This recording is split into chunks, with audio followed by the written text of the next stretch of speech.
Hello and welcome to another week at WNHH Radio. It's Dateline Hamden in New Haven. I'm your host, Paul Bass, inviting you to look behind the headlines on the stories that make our community tick.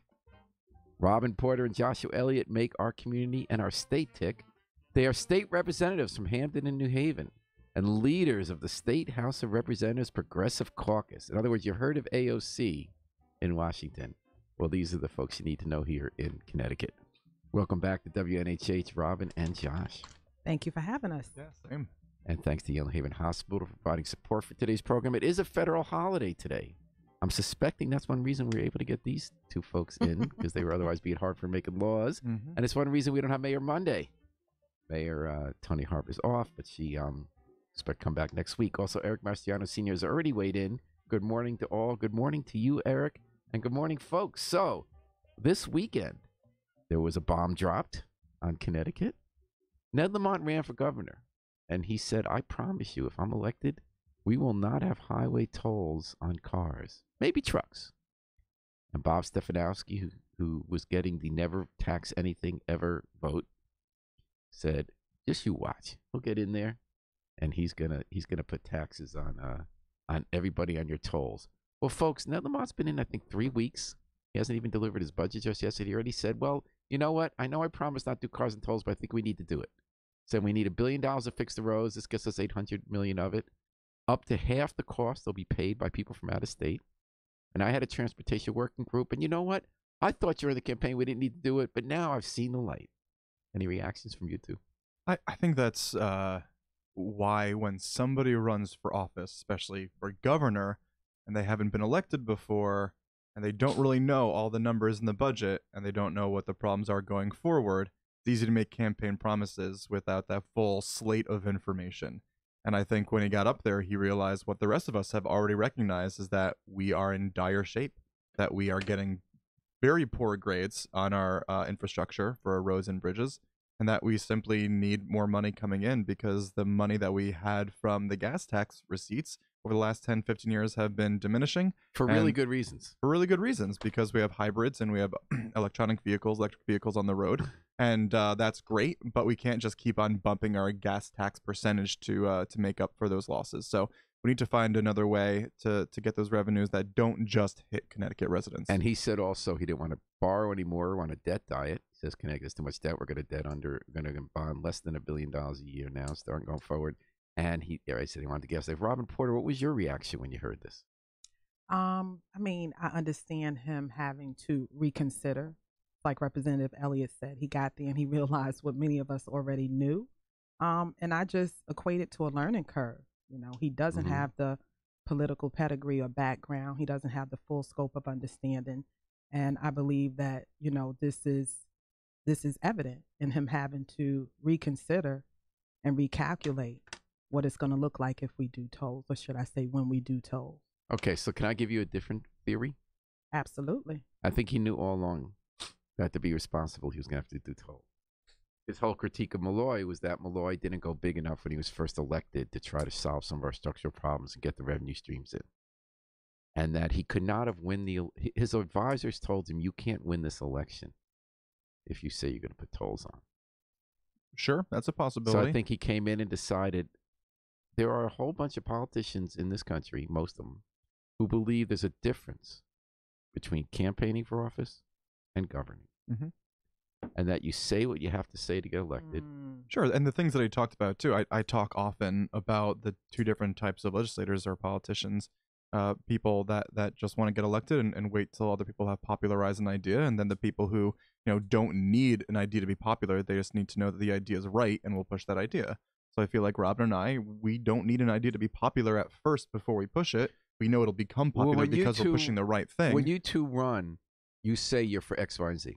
You say you're for raising taxes on the wealthy. You say you're for legalizing marijuana. You say for paid family leave. Right. You say medical family leave. You say you're for tolls. So people know that.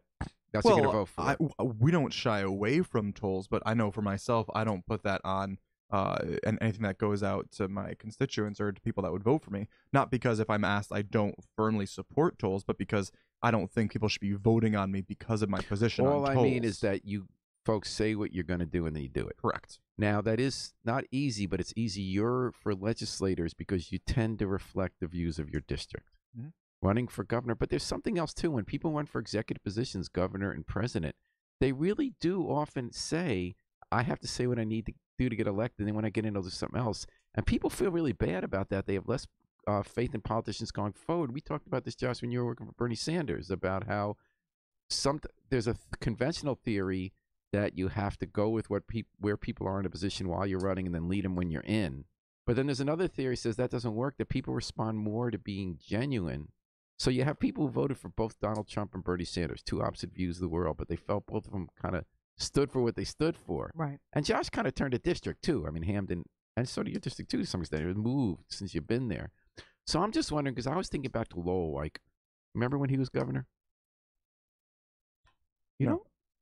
Okay, I covered Lowell. I came into politics, and when I say I came into politics, when I ran in the special back in April of 2015, I mean, I came into politics. Okay, I was soaking wet behind the ears when I started doing this job. Okay, I covered Lowell Weicker, the governor, when he got elected in 1990. And you're talking about never having run before. He had run a lot. He was a U.S. senator. I didn't even live in Connecticut in 1990. Okay. Lowell Weicker had been a congressman. He had been a senator. He had won statewide office. So he wasn't a newbie. And at the time, what the progressives thought was that we needed a state income tax. They thought the sales tax was too aggressive. It was going to be a steady stream of income. For years, they tried to get it. They couldn't get it. When Weicker won a close race, a three-way race, he ran as an independent. He said, they kept saying, would you vote for an income tax? He said, he put an ad out. Voting for an income tax would be putting gasoline on a fire. Bad idea. Now, at the time, I used to write editorials for something called New Haven Advocate. We all said, vote for Weicker because he didn't rule it out. That means he's going to do it. Mm-hmm. But meanwhile, nobody could say, you're not really for it. The first month he was in, he said, we looked at the numbers. It's worse than I thought. We have to do an income tax. Mass protests, and people said, this is what we don't like about politicians. You knew you were going to do it, and then you don't say it when you're running. You feel like you have to get in, and then that's, quote, responsible. Now, Lamont's hero is Lowell Weicker. He says that's his model for good government. They're both Greenwich inherited wealth millionaires with liberal views. And he basically did what Weicker did, only he took it a step further. Weicker left wiggle room. Lamont didn't. So Lamont now can be called a liar, whereas Weicker just said they said you misled us. But is it worth getting to the result we want if we're not telling the people the truth when they vote for us? So I want to answer that, but first I just want to talk about the income tax of 91 real quick, because Keith Phaneuf talks a lot about this as well, but there's this whole perception that we instituted the income tax and that our tax structure became far more equitable, but actually what ended up happening was we dropped the capital gains rate so dramatically that the ultra wealthy ended up having a huge boost to their incomes. And you know why that happened? Why is that? Oh, right, because of the way that it is affected with the income. No, go ahead. It happened to pass it. Oh, right. So the progressives made a deal with the wealthy establishment Republicans from Greenwich, saying that, and then that got it over the line. Mm-hmm. And progressives still felt this made it fairer. And, for a lot of years, it did bring a steadier source of income tax. And through the earned income tax credit, we made it more progressive, as you said, not as progressive as it could be. But then everything kind of changed a generation later because of the way that the financial industry worked, and we depended on them so much for income. Their incomes varied so much year by year that it became hard to make it stable. But it worked for a generation. Yeah. I also think we're limited in what we can do as legislators. Depends on where you are. If you're a chair, you can certainly get more things done. If you're just a lowly vice chair, you can get a little bit less things done. And then obviously, as you work your way up that pedestal, you're able to do more and more things. But I would say that I think Robyn and I probably have the opposite problem of what Lamont has, is that we make a lot of promises of things that we want to do, and not all of them are possible, just because we're still working with 186 other personalities. I think people understand that. So I spend a lot of time saying, I'm putting these things out there so you know what I stand for. I'm putting these things out there so you know what I'm fighting for. Do not expect all of these things to get done. Because with any set of legislative priorities, I think of it in terms of what are the short term that's possible, the medium term that's been around for a few years that looks like maybe it's a few years away, and the long term of just these big, broad ideas that may never be possible. Let's say UBI, universal basic income. So I like talking about it. I think it's a good idea. I plant those seeds, but it may take decades. You talk about that, bring it up every year, get to the vote. And Robyn, you drive a conversation. You bring a consciousness and an awareness to what needs to happen and how it can happen and why. And I think as you educate your base and your constituents and the state as a whole, you garner support that's needed in order to make it happen eventually. Now, an example would be, Robyn, you have championed a bill for paid family and medical leave. Yes. And it got closer every year. It's also true about Josh and you know, with legalizing marijuana. And last year, you kind of thought you were going to get it, right? Malloy, the governor, mentioned it in his address. And then you didn't quite get it. And then it didn't happen. But now you got a bigger majority. Yes. And you did run on this issue. What's the prospect this year? I believe that it is going to happen, that we will have paid family medical leave in the state of Connecticut. If for some reason we don't, that would be the biggest shock of my life for me. Well, now you got a strong majority in both houses, Democrats, and the governor said he's for it. Absolutely. And that is the wonderful thing about it, because we have been able to work with the governor's office. We've been in discussions with him. And I believe that despite any differences that we may have, that we will get to a place where we can craft a bill where we both will be comfortable. And are there differences?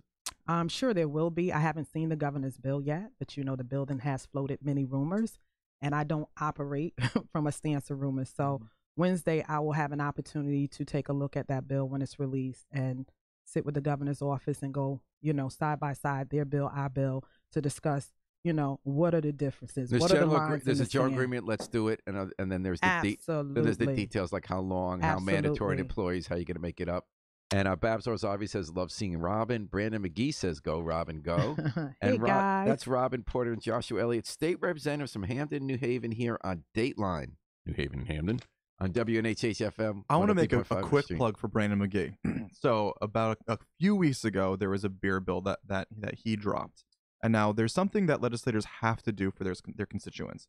That is, if somebody comes to you and says, hey, would you put this in for me? I think it's a good idea. And you aren't necessarily in love with the idea. You don't hate the idea. You just want to see where it goes, and you put that bill out there.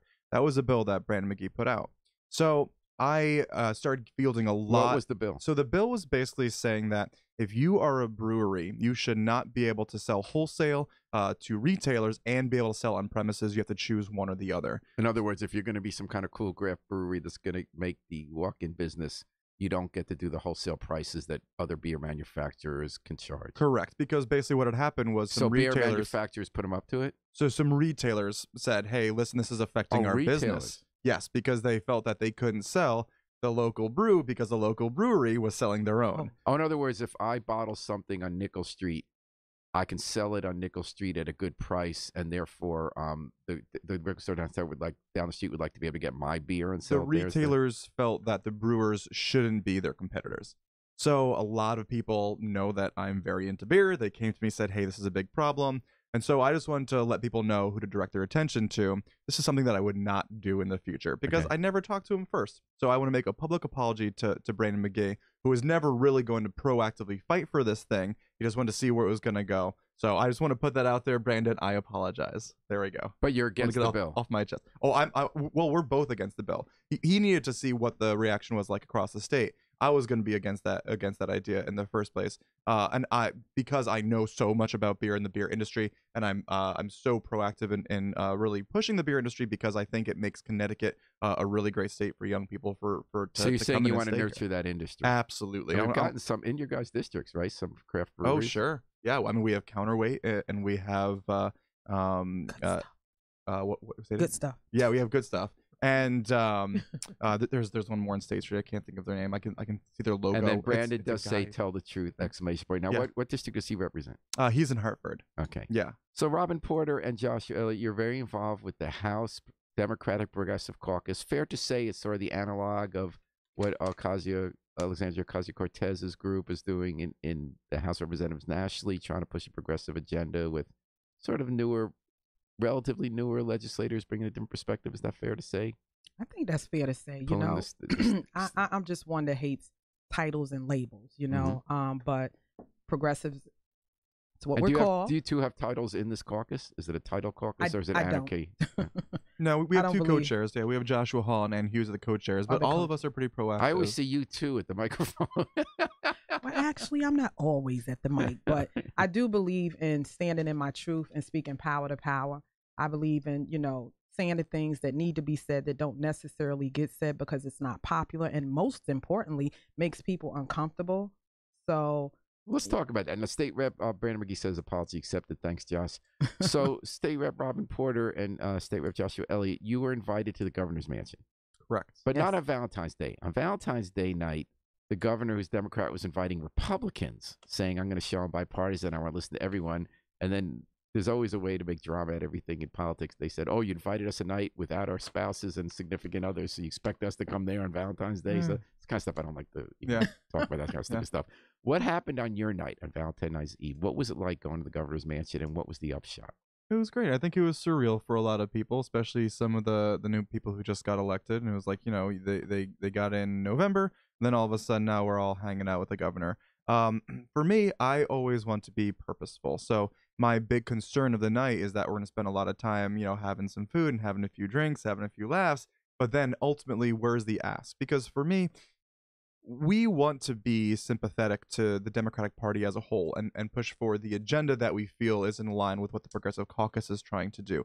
But there's some things that we're not going to be in line with that we really want to push more on, that the Democratic Party as a whole or leadership doesn't want to push as much because it's a much broader tent. And because of that, I think that I just wanted to make sure that this wasn't going to be a missed opportunity. And so I had a little bit of a frustration, which people are aware of, that, you know, we kumbaya'd over minimum wage, we kumbaya'd over paid family medical leave, and that's good. I mean, he ran those things. We know he's going to fight for those things, but there are other things that we're going to fight for, like an increase of the income tax, which we really didn't talk about. So I guess it just depends on what's your perspective. Is it just there? Should we just be building the relationship first and then be making those hard asks? So what did you do? Did you eat shrimp? Did you talk? Did you buttonhole his top aide from the hedge fund? What did you do? I talked with allies from the Progressive Caucus. You know, talked to Ned for maybe 5 seconds. I don't know. What was your experience like? What did you say? Wait. What was the 5 seconds? What did you say? Oh, the 5 seconds was really. It was as I came in. It was a hello, and as I was leaving, for the most part, there was a lot of us there. There was about 30 of us. So you there. didn't mention the income tax? Nope. Okay, Robyn. I did. You did. Oh, thank you, Robyn. So tell me about what you did. I mean, I did get to talk with many of the caucus members that I don't often get to spend a lot of time with. But I did also get to speak with the governor, and, you know, we talked about, you know, where he saw us going and how he saw us getting there. And we did have a bit of a difference in what that should look like. And of course, I weighed in because we always talk about the shared sacrifice. Mm-hmm. There's never been a shared sacrifice as far as I'm concerned. And that was my pitch to him. Like, you know, it's time, you know, for everyone to pay their fair share, and that everything that we talk about around equity needs to actually be about equity, and it hasn't been. So, you know, he pushed back. You know, he said he agreed with me 60% of that, and I felt that was a pretty good response, considering it was more than 50%. But there's another 40% that, and I don't expect to get him at 100%, but I do expect and appreciate the fact that when I do talk to the governor, that he's not just listening to respond, but he's actively listening to hear my concerns, and that makes me feel like there's room for growth and there's room for So what was that advancement. 40%? Was that about income tax rates on the wealthy? I would say, Was it about the estate tax? Most of it was. The estate tax is definitely an issue for me, but it was more in our conversation about making sure that the wealthy people in this state are paying their fair share. And then Robyn, myself, and James Albus had actually sat with the governor-elect, or as he was running in Greenwich, and talked to him about this issue specifically. And I guess on the one hand, to his credit, he said to us individually and personally that he was not going to be in favor of raising the income tax rate on the top earners and nobody else, just the top earners. But at the same time, to me, it ignores some realities of our tax structure, that if you say you're for fighting for the middle class, then you need to be fighting for a more fair tax structure. And as I understand it, there are two specific ideas on the table. One is that the very wealthy in Connecticut pay a lot less than the very wealthy in New York and Massachusetts. So the top you pay in Connecticut on your highest income, and it's marginal, meaning you don't pay it in your first $500,000 or $1 million if you're a single couple. It's not marginal. Right. Oh, it's not marginal here. We changed that when we increased in 2015. The top tax rate of 6.99 affects all of your income, which I think was a big policy mistake. How come? because I think you lose that the support of people in that middle area. well, because people who believe in, let's say, a flat tax, that everyone should be paying the same. Well, for someone who doesn't understand what the marginal tax rate system is, you can say, well, we kind of have a flat tax. Every dollar that everybody makes is taxed the same. And as you make more money, it's that additional dollar that gets taxed more, where everyone's specific dollar is taxed the same. So once you lose that marginal tax rate on the top bracket, and that person is actually paying a higher percentage on every dollar, then you lose that argument to people who believe in a flat tax but don't understand the marginal tax. So could you make a deal? Could you say, if we can raise the top taxes for couples earning over $1 million marginally, that you get taxed? Because the rates you guys have been talking about is around 8.9%, right? Somewhere between 7 to 9% to keep us So competitive. if you say that, so you say if we can raise it to like New York and Massachusetts rate for that income over $1 million for a couple, over $500,000 for single, that's what we're talking about, right?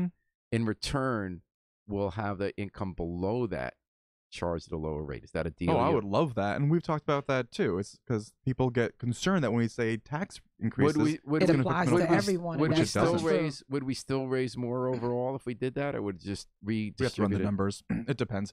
And just for the record, I mean, we keep talking about, and I've heard them say everything's on the table, and I push back on that because everything is not on the table, because we're leaving out the fact that he said that he will not, tax the wealthy folks in the state. Right. So that is one not reason true. they give. Now, he's from Greenwich. He's inherited millionaire. He spends his time at clubs with people, all make tons of money, and see and he has a hedge fund person as his chief of staff. Right. He has a financial predator from Goldman Sachs doing economic development. I hope we talk about that for a second at least. So he has these people running things, and this is off the table.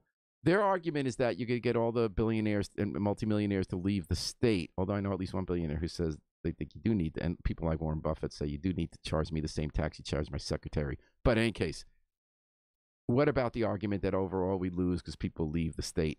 We're growing millionaires and billionaires. We grew a billionaire last year. I mean, and my response to that is, if we keep going at the rate we're going, I'll tell you who's leaving the state, because they're talking to me. My constituents, my students, my middle class people, my working poor people, because we talk about the working class, but we don't talk about the working poor. Because when you have to work 2 and 3 jobs to make ends meet and you still can't afford to save money, you're working poor. These are the people that are leaving the state. The only ones that will be able to afford to stay in this state are the millionaires and billionaires. And it's not rocket science. A 5th grader could figure this math out. And one big problem too is that, okay, so you make the argument that a rich person leaves, and all of a sudden your policy of increasing tax on the wealthy doesn't work because you have a huge budget shortfall, and look, great job, you liberals. So I understand that argument on its face. The problem is that it's wrong based on statistical information that we have. We know of the other 7 states that have increased taxes on their wealthy over the past decade or so, have actually had an influx of wealthy in their state. We are actually one of the very few states that are losing people, but I think this has way more to do with the investment in infrastructure in Connecticut. Well, that has to do with why companies might do better going to New York. Exactly, because they're going to other high-tax states. Some people tell me accounts that they do change their residence to Florida for more than half the year because there's no income tax. You can't compete with that. Right, and one thing that we're going to need to do is make sure to have some sort of progressive tax structure for, let's say, real estate, so that if you own an expensive home, we're going to charge you a little more because we know we're going to be losing this. I think it's a really bad argument for legislators to make, to say, hey, people are getting around this and they found loopholes. There's nothing that we can do. Well, we should try to find a way to resolve this problem, and I don't know what that way is. He has joined. How about we close the loopholes? Well, sure, but we have to figure out how to do that. And in theory, the governor's with you on changing the reliance on the property tax, right? Because you folks have been talking about a State Department of Revenue Services analysis 2014, where you combine all taxes people pay in Connecticut, state and local, and it showed that the people with the lowest incomes a year are paying 23 who pay taxes. You're looking at that 2014 study right now? Yeah. I love it. Now, the poorest people do not pay taxes and working poor. But once you're at like 48,000, you do. And that those people pay 23.6% of their income in state local taxes. Correct. So just stop for a minute. You're working poor, working middle class.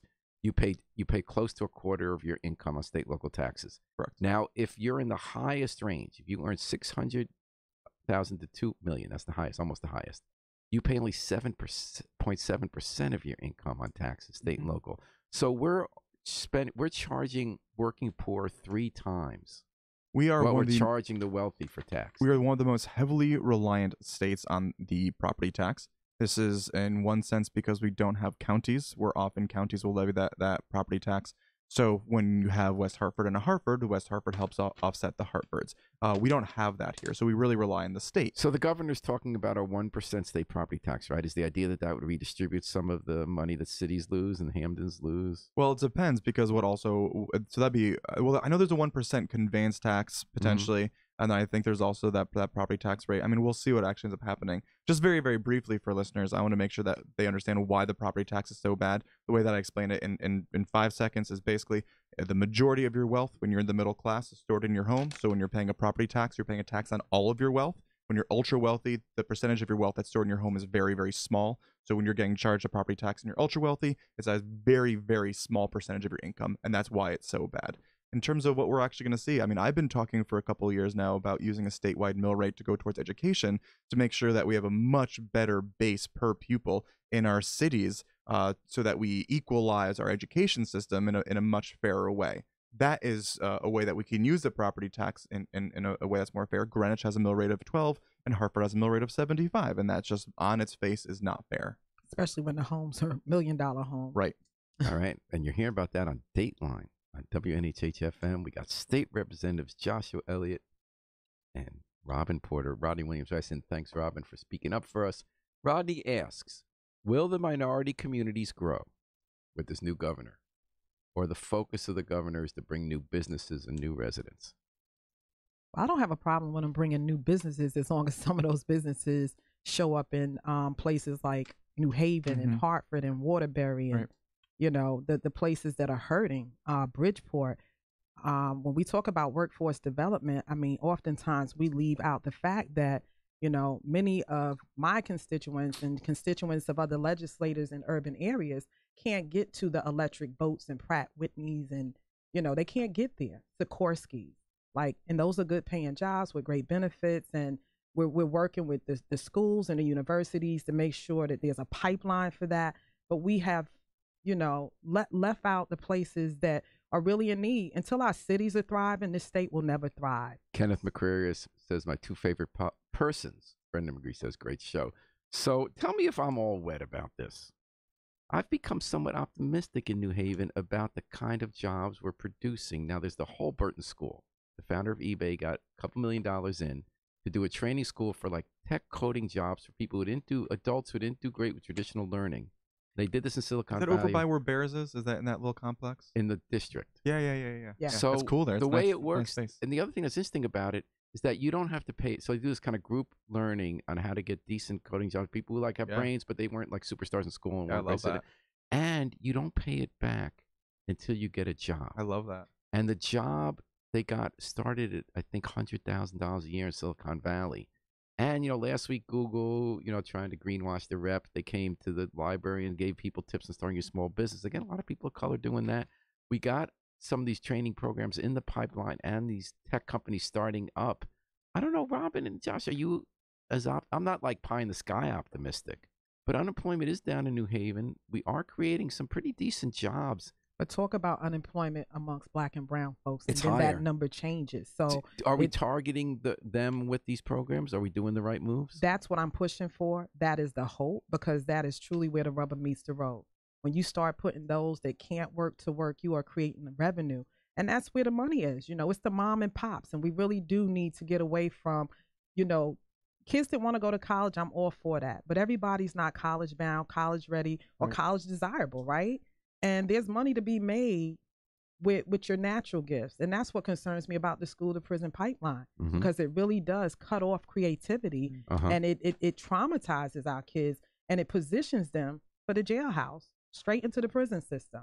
And I think a lot of those dreams are killed in elementary and middle school, right straight through high school, because these kids are not given the opportunities and the resources and access, right, to these things that you're talking about that would propel them to the next level and make this state thrive. And that goes for our reentry folks as well. You know, we can talk about that too. Kenneth McClary says, Robyn or Josh, thoughts on tolls? Joe LeChan says, yes, please. I guess you folks tuned in a little later. I'll summarize what I think you said and tell me if I'm right. I think the position of Joshua Elliott, Robyn Porter, was that they agree with the proposal floated by, or half floated by Ned Lamont, because he also said, let's also put my other idea on the table, that in fact he would go back on his promise and he would support putting highway tolls not just for trucks but for cars with an in-state discount. Robyn and Josh said they support that. They've always supported that. Their take was that Ned Lamont, because he hadn't been in government before, didn't realize the numbers till he got in, so now he realized that was the obvious thing he needed to do. My take was that he knew that all along, and he consciously was taking a playbook from his mentor, Lowell Weicker, which is that you say what you can to get elected, Right. and then you do what you think is the responsible thing. That's the opposite position when you get in. Also, one big argument against tolls that I think is very fair is that it is another regressive tax. It's a new tax and it's a regressive tax, because any tax that is not associated with your income is going to be de facto. But you still support it. Well, we support it, but we want to make sure that part of the conversation also includes ways to offset how this affects the middle class and the working poor. And so one thing I know that we've been talking about a lot, especially with the Progressive Caucus, is making sure that we have an increase to the earned income tax credit, which basically means that if you are working for a living, you should be getting as much money back from the government as you possibly can, because we want to incentivize work. And he's also talking about an in-state discount. Do you agree with that? Absolutely. Yeah. We want to do Absolutely, and other states do it. I mean, I've had an easy pass for as long as I can remember, and I've been paying tolls for as long as I can remember, except for when I get to Connecticut. And my trucker friends often tease me and say, you know, sometimes I'll be like, so where you at? Oh, I'm headed towards you. I'm about to hit the freeway. And I'm like, oh, you know, because it's free. They get to Connecticut and they get to ride through here and not pay one single penny towards and as the Lamont damages. said, that, you know, William Brennan was going to run for mayor and they decided not to. One of his approaches was, let's look at revenue sources that not just city people pay, but suburban people too when we raise revenue. And this seems to be the idea on the state level, that if 40 to 50% of the revenue of the $800 million we expect to get from this will come from out-of-state people, that is somewhat progressive for the people in the state. Absolutely. I believe so. Yeah, right. And I think 40 to 50% is high. I would guess probably going to be closer to 30 to 40, but who knows? We're a thoroughfare state, and it's a user fee. So yes, it's a bad tax on its face. I absolutely believe that. I believe that we still need to do it. And I also think that, you know, Connecticut residents aren't the only ones who are using our roads. So if other people are benefiting from our roads, they should And the pay. other thing I'll say is that we need to ensure that, you know, the money collected actually goes towards the bridges and roads. Absolutely. And that this is not swept and used for the general fund. That is going to be very important and instrumental in maintaining my support. Well, no surprise that, you know, you two are both very social media savvy and have big followings. So it's wonderful that we have people weighing in during the show. Rodney says the unemployment numbers are not verified in the minority communities. They are much higher than that. I don't think anyone disagrees with that one. Mm-hmm. No, we said that. Joe that they are higher, much higher. Joe Lachance, who from Normal, says cannabis. I think that's pretty obvious. You're both for legalizing marijuana, right? Yes, absolutely. we are. Recreational use. Absolutely. And I would prefer for it to be called cannabis, and there are reasons for that. Because there are products that like CBD and well, THC. no, I mean the whole connotation behind the word marijuana is racist, you know, on its face. How so? Well, the reason they started coining it marijuana was because of the Mexicans and the falsehood that they were bringing us into the United States, and that, you know, black men from the South were using it to entice white women to have sex with them. And and I mean, not just that, you know, when Nixon was in office, his thing was we have two enemies. And he also talked about the left folks, the hippies, and black people. And what did he do? He put marijuana in the hippie community, and he put heroin in the black communities. And nobody talks about why it was illegal, why it was criminalized. And I think if we look at the reason why it was criminalized, it shouldn't be hard to support it being re-legalized. Because there was a time when this was very legal. You could find this stuff in the pharmaceuticals and pharmacies. You could go in and get tinctures for babies to put on their gums while they were teething. Young girls took it when they had their menstrual. So if you do the history around cannabis, how can it be medicinal to that degree and then for recreational use be detrimental in some form or fashion? It just doesn't make sense. And Roland Lamar says, Josh and Robyn are exactly right. Tolls.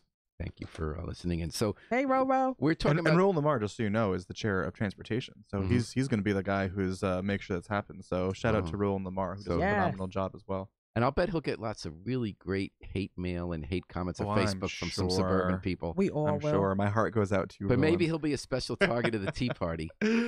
Roland has always been sort of this guy who gets dumped on by like right-wing people, and he just kind of like shrugs his shoulders. I love it. He told me he really appreciated when I got into office because I took some heat off of him. So I appreciate him taking the heat off of the rest of us now. So we're talking to Robyn Porter and Josh Elliott, state reps, Hamden, New Haven, here on Dateline New Haven, 103.5 FM, live streamed at newhavenindependent.org at WNHH.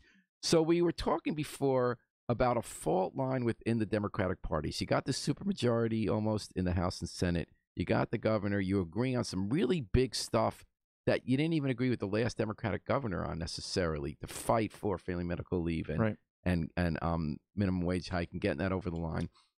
You talked about how you're not, when it comes to taxing the wealthy, you're on different sides, which is not surprising. One issue is the estate tax. So Ned Lamont has never liked the estate tax because he and everyone in his world inherit a lot of money and pass along a lot of money. And they don't want to ever pay any taxes on it. And right now, you don't even pay for the first couple million or something. 3.6 million. Whoa. Okay. So he's worrying about people get more than 3.6 million. Okay. Right. So he is in favor, if I'm not correct. And he didn't admit this. This is another thing he kind of lied about in the campaign. This one he didn't lie. He did a white where he deflected an answer. He said, we're not going to talk about estate taxes now. But I remember from when he ran in 2010 that he was, in fact, eliminating them. So he and I think he may have moved on this issue. Or you think he's no longer for eliminating I don't think he's going to be addressing it on Wednesday. I think he's going to wait to see what the legislature does. I don't think he's going to push either way. But there are Democrats now who want to repeal the estate tax. So how the heck did that happen? What I think happened, and this could totally be wrong, so I want to be clear, this is conjecture, but I think some of members of leadership basically wanted to try to cut a deal last cycle when we had much more paltry numbers, and basically said, all right, we'll give you the estate tax if we can make sure that paid family medical leave or minimum wage passes. I think there was a bargain, and just because of the numbers, they wasn't able to actually get through.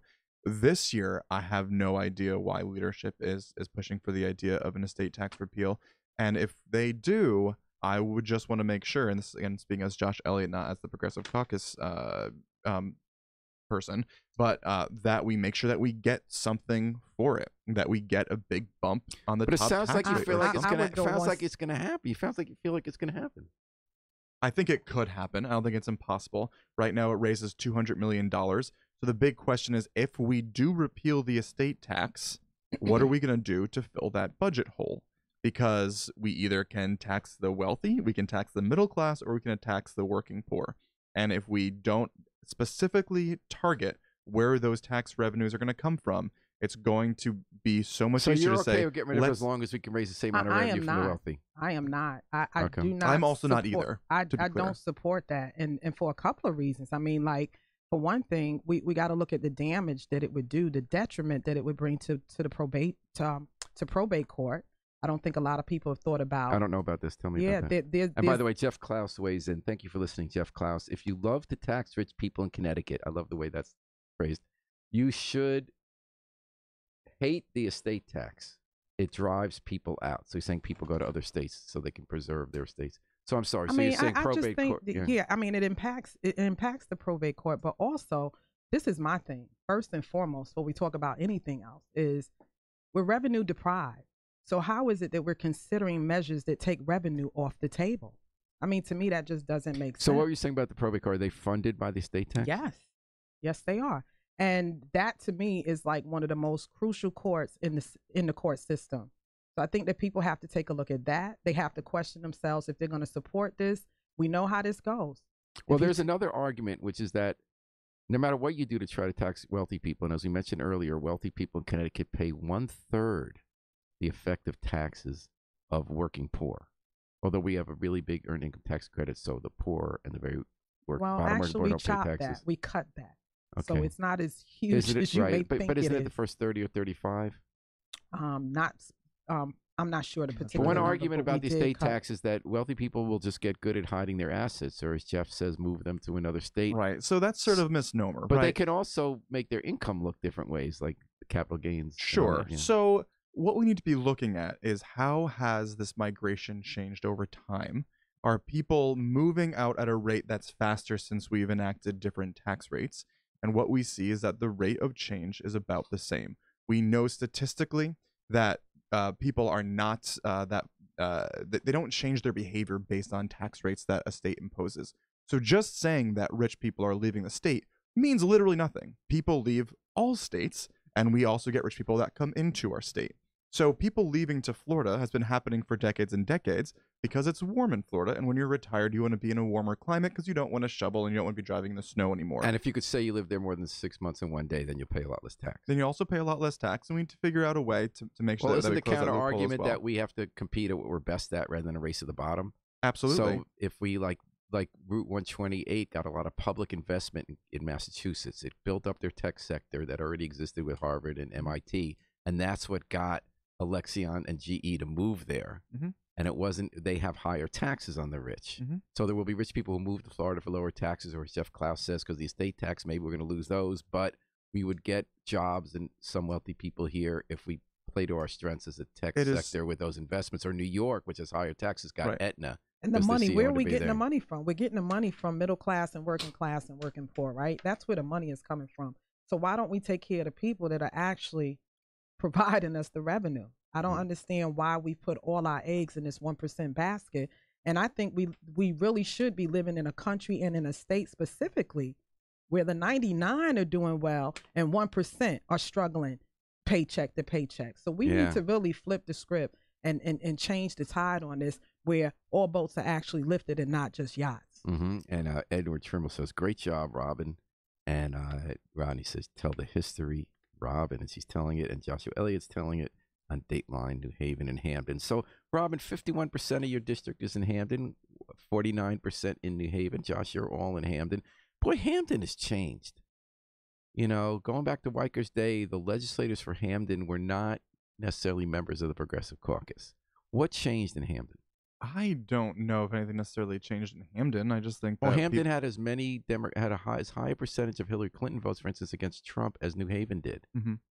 I guess what I'm trying to say is that I think that towns that lean Democratic can have liberal policymakers. But it's a lot more Democratic than it used to be in Hamden.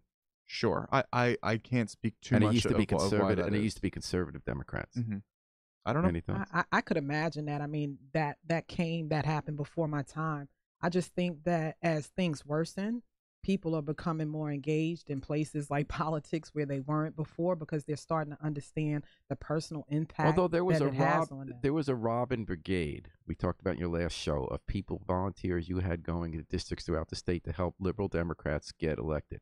And those are some very solid middle class people. Mm-hmm. It wasn't the struggling people. And I think they went for Lamont. They really were voting against Trump, not for Lamont, in all these wealthy and middle class suburbs, and even down in Greenwich. Mm-hmm. So I think it's more than that. I think there's a consciousness awakening as well, you know, and people with privilege and people with power are starting to realize that silence is violence, and that if you can't talk the talk and not walk the walk, that you're going to have to show up, right? And you're going to have to stand with us, and you're going to have our backs when we go out here to make people uncomfortable, because there is tremendous pushback.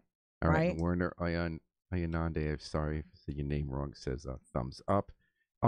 Real quickly, the governor, Lamont, is going to have a budget address on Wednesday. Yeah. What do you think about some of the ideas, taxing sugary drinks and e-cigarettes? Who pays that? How do you feel about that? So I was approached by the American Heart Association in my first term about fighting for a tax on sugary beverages. And the argument goes that if you have a tax on these drinks, it makes it less likely that people will drink them. There's a cost to society because they aren't healthy. The problem is that we have food deserts in many areas of the state. And so some people rely on these drinks. The people that rely on them are also some of the least well-off socioeconomically. And That's all what we end up Bernie doing Sanders always is said punishing. about tobacco taxes, is taxing the poor. Mm-hmm. Right. So that's exactly what it is, you know, and especially in very specific parts of my district. I mean, we have more corner stores and liquor stores in our district than anywhere else, you know, in the state. And I think that can be said about all urban centers, right? Mm-hmm. This is what happens. And there are food deserts. So, you know, the argument is if we tax the sugary drinks, it's going to deter people from. That is so not true, because you're going to drink what you have access to. And if you can't get to a grocery store, they're not selling water and fruits. And if they are, they're marked up 5 times. I mean, you can't even afford to buy it. But obesity is a problem. So the argument partly is obesity is a real problem in the minority community. Look in the minority community. You have the corner stores, the liquor stores, McDonald's, Burger King. You have all this processed food that actually, you know, that's where disease thrives, right? So what about the people who say, Robyn, that even though you're right that that tax will hit them disproportionately, there is this obesity problem, and that tax policy is one way? You say there's better ways to not address it. taxes. Education is the way to address that. You don't tax people, you educate people, you know, and you don't tax the people that can't afford to be taxed. I'm going right back to taxing the people that have the money. It's right, it's fair, it's equitable, it's common sense. And I don't understand how we have for this long allowed the very rich people in this state and in this country, frankly, to control everything that happens. So Josh and Robyn, do you both oppose the Random McGee facts? All right. Do you both oppose the governor's idea of taxing sugary drinks and e-cigarettes? I am more flexible on regressive taxes when we make a promise that they're going to be offset by helping out the working poor and the middle class. And that's what it keeps going back to, is that Well, that's what you said about tolls. Exactly. What about these two? Are you up or down? I am neutral on it for now. I've read some studies that go either way, that says that it does change people's behaviors, and some say that it doesn't. I'm not going to commit one or the other. My leaning right now is to be against it, but I'm not taking a And Robyn, you're against both of these. You say education rather than taxation. Absolutely, education is the way to go if we're talking about affecting change that is going to be long-standing, you know, what about and not punitive. I mean, the people in these communities need to be healed and fully restored. Taxes does not do that.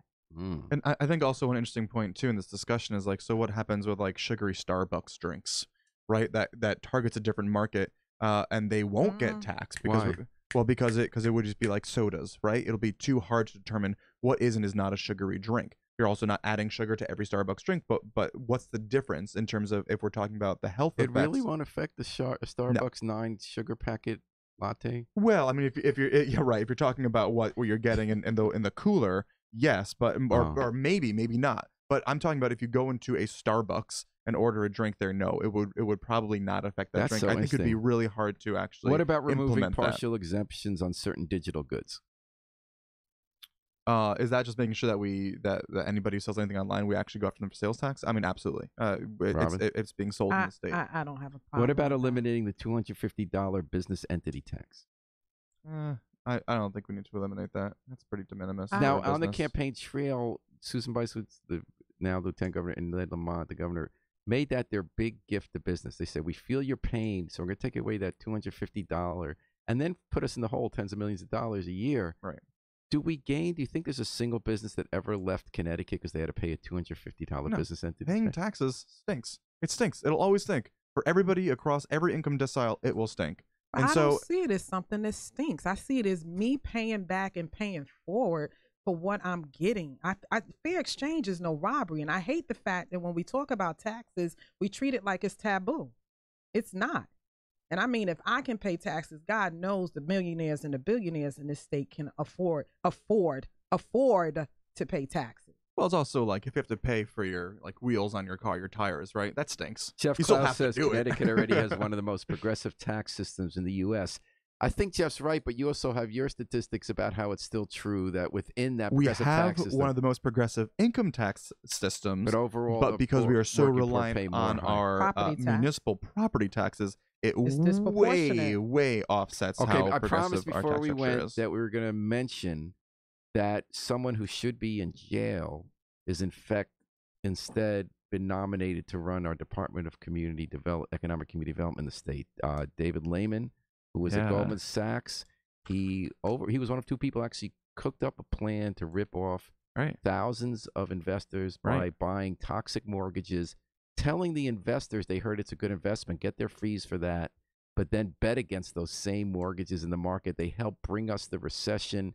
They lied about it. They cheated. And then he testified before Congress and said he had heard the advice on the street, which turned out to be in their offices where they're cooking up this dishonest plan. How do you feel about, are you going to vote, or is it just the Senate who votes on that? I'm not sure. I want to say I really like how Colin McEnroe that was a great column. Yeah. And the analogy being like, instead of having a sports team coach, we got a sports bettor who knows the odds. And that's not really good for actually building something out. You want someone who has experience in that field. And I think a lot of us are very fearful in terms of, what are you thinking, putting this piranha in charge of this the DECD, the Department of Economic and Community Development, which already has big problems of us not being super transparent where that money is going. So, there's this idea that legislators know all the numbers that's going out there. But the problem is we give a lot of money in blocks to these agencies, and we have to sort of scrape for information to determine where they're at. And a lot of these agencies that are bigger and bigger. You're not feeling good that he's going to suddenly be a lot more transparent than he was at Goldman Sachs. This is, to me, fairly horrifying that this person would have been chosen. Also in the background, and maybe this is not correct background, but what I've read, it's like he called up the governor, and the governor said, "Great, sounds good. You have a position." Yeah. I'm sure it wasn't quite that simple, but I think it was, actually. I think that's how they do things in Greenwich. Very bizarre. And all of us are just going to pay attention. Yeah. And Robyn, any thoughts? It makes me uneasy. I mean, it speaks to character and integrity and the things that we look for those who serve us to have, and to whom much is given, much is required. And he has a really awful track record. So I don't see where there's room for convincing me and others that he's going to do anything different than what he's done before. Okay. I hope that's not the case, because at any given time, any one of us can choose to turn the tide and do what's right. So I'm going to be hopeful, but it's it's that gut feeling you get where, and what about gut feeling? You want to feeling? hope for the best, but it's like you're expecting the worst. Yeah. And we could be talking many hours, but of course we're going to have to leave. But before we leave, very quickly, any candidates for president you folks are excited about supporting? I've been an Elizabeth Warren fan for a long time now. I think her work with the CFPB, Consumer Finance Protection Bureau, correct, has kind of the really... opposite of what this guy did, layman it. Exactly. Sachs, yeah. And I think she's phenomenal. I think she's got some skeletons recently with the whole Native American thing, and I think that there are questions about her character regarding that. But if we're talking about just straight policy and someone who can actually effectuate real change, I think she's great. I also just read in the New York Times that we have more candidates for president on the Democratic side this early than we ever have before. So just because I personally am in favor of Warren right now, between Booker and Gillibrand, there's so many really excellent candidates that I think it's possible to get behind, and no one's perfect. And so for me, I'm going to be fighting for the same thing that I fought for when I was behind Sanders, is that this isn't about me being against Hillary Clinton. Whoever that Democratic candidate's going to be, I'm going to support them, even if I don't love everything about them. And hopefully we learned a lesson from last cycle, and we won't pick each other apart. Robyn, anyone floating your boat? Not yet. The jury is still out, and the field is wide open, so there's a lot of homework on my part to do. So I have not made a And we'll just send that commitment one way or message the out other. to the 9,300 Democrats who are running for president that Robyn Porter is up for grabs, and Josh is still listening. Still All right. listening, yes. All right. Well, thanks so much for joining us. I love this. Thanks so much, State Reps Robyn Porter and Joshua Elliott, for coming in to Dateline, New Haven, Hamden. All right. Thank you Always for a having pleasure. us. Always great Paul. to hear you. Keep up the good fight in Hartford. Next week, we expect to be back with Tony Hart from Mayor Monday. And thanks to Yale New Haven Hospital for providing support for today's program. And thanks to everyone who listened in. Tony Williams just said thank you, Robyn. Thanks for everyone who listened in, posted comments, and it was great to hear from everybody. We're going to take it out with the Afro-Semitic Experience, a true Hamden, New Haven group, performing I Wish I Knew How It Would Feel to Be Free from the group's CD, A Plea for Peace. Now, we know what it's like to be free. We just got to remember to book our flight. I'm sorry. I don't know what it's like to be free. You don't? No. My people don't know what it's like to be free. I'm going to have to push back on that one, Paul. All right. We're still fighting for freedom. We're still fighting for freedom. Amen. And we invite you to fight for it with us all day and all night here at WNHH, New Haven's home for community radio.